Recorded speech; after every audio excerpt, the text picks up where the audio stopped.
YouTube, what's going on? It's Adiyar, and I'm back with a T8 strategy that I plan to implement on my new Thea 2 character soon. And I just wanted to share that with you all. I wasn't sure exactly what kind of strategy I wanted to use going into T8s on my new character, but I kind of settled on this one. This is going to be essentially a boss spam strategy.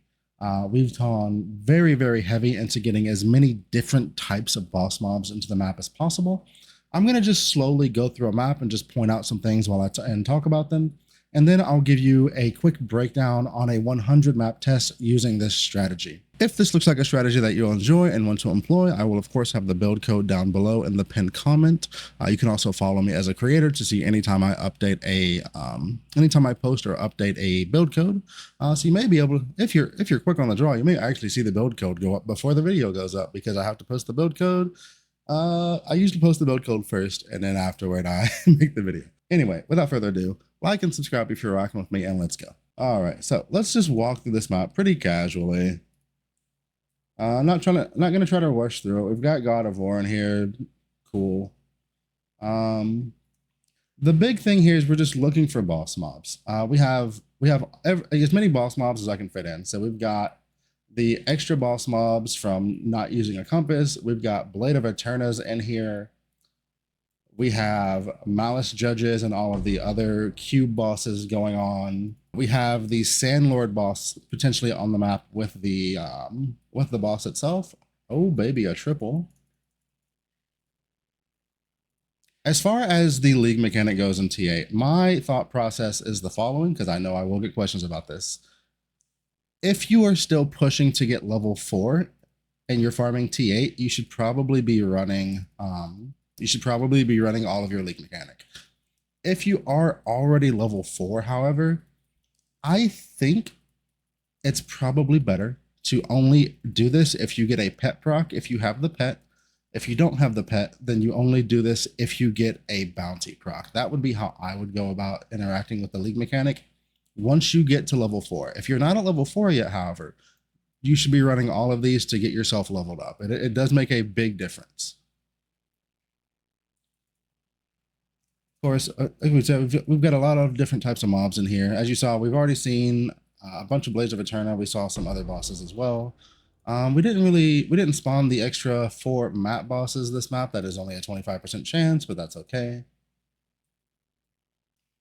And like I said, we're just going through this really slowly as I talk about it. And then of course we come in here, we kill the boss right here. Boom. And then the way I've been doing the cube is because we're not really invested in cube, we're just invested in getting the cube bosses. I've been rolling, if I have at least like 80 of this, I'll pull. Otherwise, I just do it every 2 maps. I only really got maybe 1 or 2 items out of the 100 map test that really mattered. And I did not include those in the results because those are very not typical results. If you're curious, I got 2 separate corners over the 100 maps, and they like combined were worth like 250 FE maybe, so nothing crazy. And of course, I did leave those out of the test results.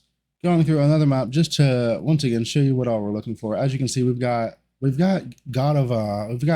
cube on every single map, so you'll see that that's in every map, just because it has a lot of boss mobs that you can throw in here. And we're really just farming boss drops. And Netherrealm Resonance is at a very good price. It's like 120 FE for a full stack right now.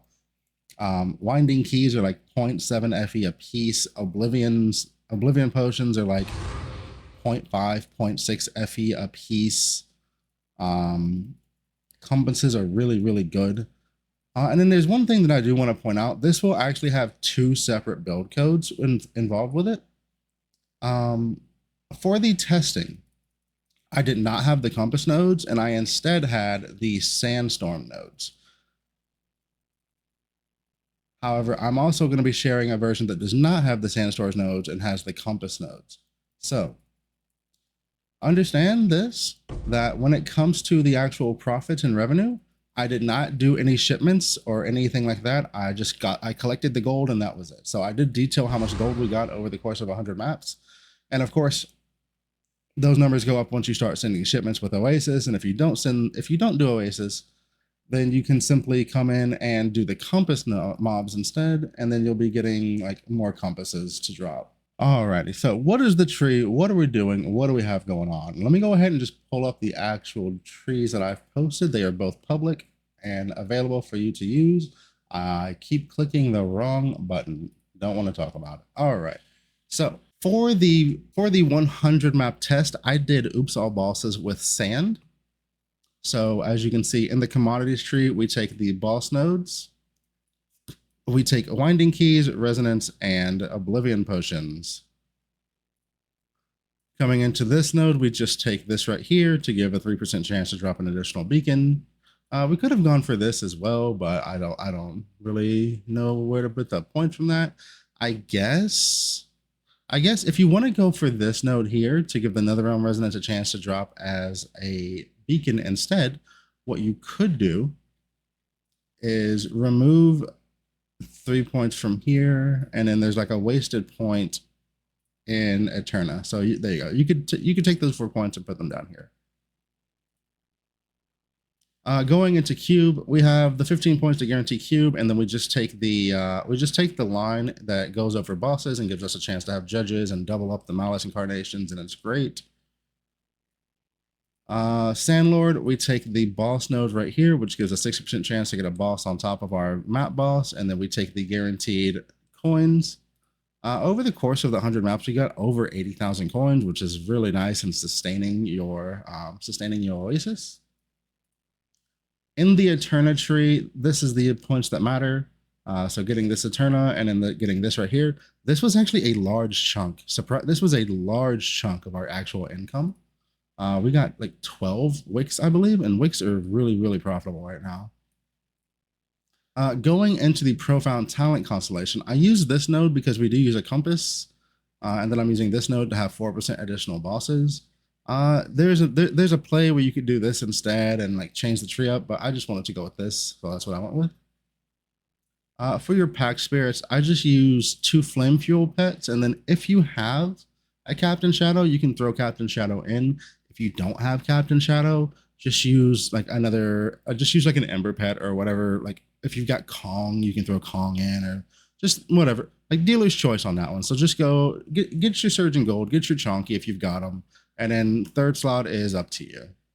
Now the exact same tree, the tree is pretty much the same. There are some small changes for the compass variation. So we remove the guaranteed chance for Oasis. We do keep the boss mod, however. And then we do still have that inefficient point, but you can get rid of that if you need to. And then the big thing here is that we're going into the compass nodes. So we're getting we're getting this for bosses have a chance to drop compasses. And then because we took the big node that says we don't count as using compasses if we haven't used a legendary, we are able to run this one. We do come up here for the 3% chance to become a more valuable compass. And then I've gone ahead and just put 2 points into Doll Compass, because Doll Compass is over 100 FE a piece if you get the legendary version. I believe the last one of those I sold was like 105 FE. Let's see. Yeah, so these are pretty expensive, which is why I chose to go for the Doll Compasses. And that's pretty much the trees. Let me go ahead and do a breakdown of the 100 maps, and we will go over that. The items that we're going to be selling while we are here, this is going to be a list of everything that I collected and sold while going through the maps that was of any relevance.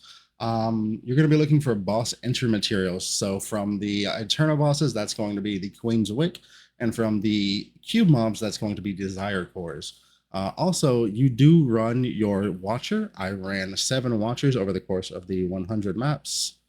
So I got 7 of the end, and of course they drop FE, and potentially they can drop a unique. I did not get any of their legendaries, however, so that didn't skew the results. You'll get some beacons, you'll get assorted cards, assorted compasses, and assorted embers. You'll get a ton of winding keys, oblivion potions, resonance, a lot of resonance. I got a bunch of truth fossils. I actually got 12 truth fossils over 100 maps. And then, of course, raw FE and epic threads. To do a line-by-line breakdown, we have 7 the end, which totaled up rounded to 11 FE. We have 12 Queen's Wicks, which was 768 FE total. At the time of posting, they were 64 each. 2 Desire Cores, which was 156 FE for a total of 78 each. We got 27 Beacons for 95 total FE. To figure out the price for the beacons, I took the price of each individual beacon, added it together, and averaged it out, coming to an average of 3.2 FE per beacon. The assorted compasses came out to 76 FE, with the most expensive one being an 8 FE Valiant War Compass. So, you know, nothing crazy there. But again, I wasn't running with the compass nodes. Assorted cards, we got 32, with the most expensive card being a couple of Tomorrow's Direction. We got 125 Winding Keys, which comes out to about 88 FE. 63 Oblivion Potions, which was another 32. 2,235 Netherrealm Resonance, which was 268 FE. 12 Truth Fossils, which were 10 FE at the time of posting, which is 120 FE. 45 Greater Reverberations, which was 20 FE.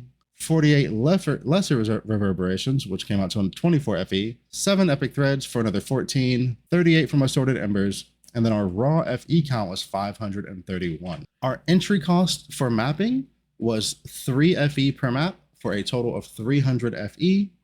Our total revenue was 2,273. Subtracting the 300 fee entry cost, that brings us down to 1,973.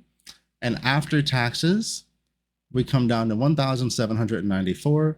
Rounding up, we're basically making 18 FE per map. Meaning, if it takes you 2 minutes to do a map, you're making 540 FE an hour. If it takes you 1 minute to do a map, you're making over 1,000. Also, the amount of Oasis gold that we got over that course of 100 maps was 84,150.